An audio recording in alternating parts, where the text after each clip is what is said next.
Bonjour et bienvenue sur monétang.fr. Aujourd'hui, c'est une vidéo qui devrait vous réchauffer le cœur que je vais vous proposer. Il faut dire qu'en ce moment, on en a tous besoin. Et oui, c'est le printemps, le début des beaux jours, même si cette année, ça reste un peu frisqué en ce mois d'avril.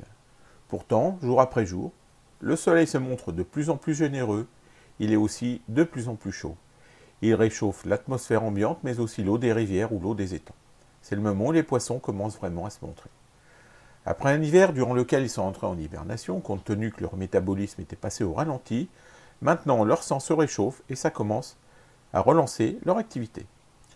Pour eux aussi, c'est le retour des beaux jours, des jours heureux, avec pourtant, pour commencer, plusieurs objectifs en plusieurs temps. La première étape, s'alimenter à nouveau un petit peu, et c'est réservé à ceux qui le peuvent, ceux qui sont le plus éveillés. Tout ça dépend de leur famille.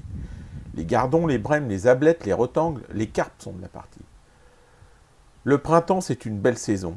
Comme c'est agréable de voir la nature se relancer, se réveiller, initier un nouvel acte.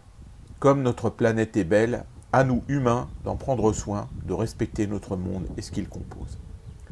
Mais pour revenir à nos poissons, l'étape numéro 2 consistera à passer à la reproduction de l'espèce au frais ou à la fraie, comme on dit pour les poissons ou les batraciens, en fonction des régions. Il y aura un tour pour chacun. Ce sera à nouveau rythmé par la température de l'eau.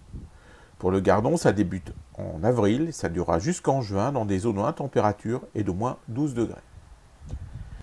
La semaine dernière, après plusieurs jours où il faisait plutôt bon, le frais des gardons a commencé. Regardez l'activité que ça a engendré. La femelle dépose environ 100 000 œufs dans des zones peu profondes où la végétation est dense. L'incubation dure environ une dizaine de jours, mais elle dépend surtout de la température de l'eau.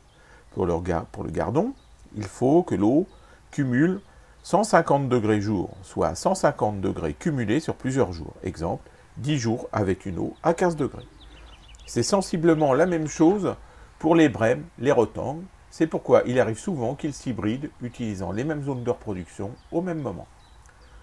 Pour la carpe, ce sera plus tardif, car il faudra une eau plus chaude, entre 18 et 20 degrés. On en reparlera donc le moment venu. En attendant, je vous laisse sur ces images de poissons heureux. Nous aurons bientôt l'occasion d'observer leurs alevins, leurs bébés. Si cette vidéo vous a plu, alors abonnez-vous à ma chaîne, et puis laissez un petit pouce vers le haut, et n'oubliez pas de visiter mon site internet www.monétang.fr. À bientôt.